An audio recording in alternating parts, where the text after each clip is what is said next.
How does Helen Ponton get compensated for helping claimants?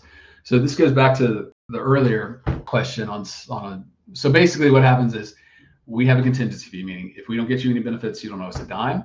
If we win, you get paid, and then you pay us 30% of whatever you want. The lump sum. It doesn't go forward, just in the past. Forward. But what happens a lot is we win in piecemeal, because it's like the VA tries to buy you off. Like, okay, fine, your service connected PTSD, here's 30%. So you get a lump sum for that, but we probably would have looked at the case and talked to you about it and say, hey, we're not selling anything less than 70. So and we're going back farther. Yeah, going back farther. So we'd appeal. And then if we get another lump sum, then we get a fee from that. So it can go on. And a lot of times we'll say, but this claim that we think is open back to so-and-so. And those claims can take years.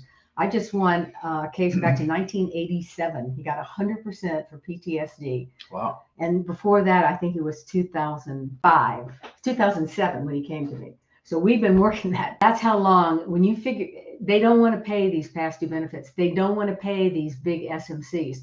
So with those, a lot of times you're working a long time with the veterans, and it's all piecemeal.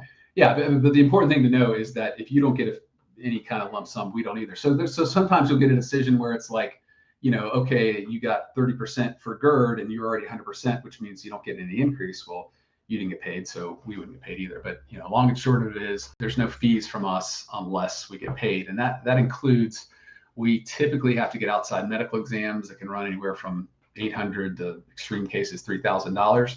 If we win, we ask you to pay us that back. If we don't win, we just eat that money. Right. So those are the fees. When try to be as transparent as possible, because there's other avenues. You can go other places and get help. There's free help with the VSOs. We don't really recommend that. More importantly, there's stuff like this. The VSOs have no training whatsoever. I can't tell you how many VSOs I represent.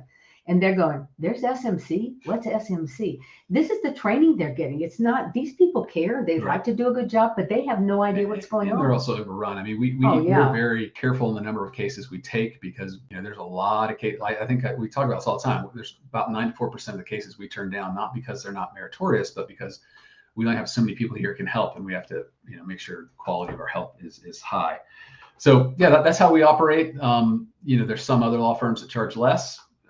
We're worth what we are, and we dictate those terms. But the other thing is places like this. If you look at the people who have these questions to us, it's like, what's the question? You're brilliant. You already know what's going on, and that's the beauty of forums like this, is that you can learn from us, but we learn from y'all, and you can learn from each other. So there's ways to do it yourself, but if you're sick of doing it by yourself, that's why folks like us are here.